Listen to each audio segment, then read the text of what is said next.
ข้าวเฮ็ดกับข้าวนี่ล่ะกับข้าวสิหนึ่งปลาก็ได้ตะไคร้มาลองหวดแล้วก็เอามาลองเลย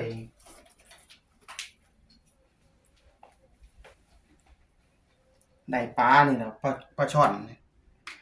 ปลาคอบ้านเฮานี่ล่ะ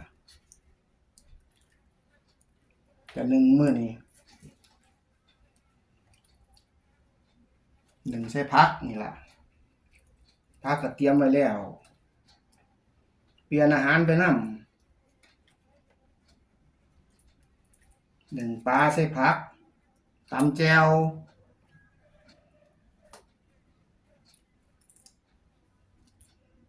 เปลี่ยนอาหารไปเรื่อยๆมันจั่งบ่เบื่อจั่งเจริญอาหาร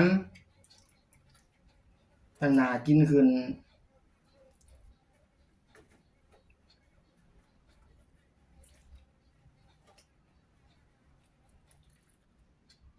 ก็เฮ็ดเพื่อกินตอนรอบใหม่นำก็จะเอาผักใส่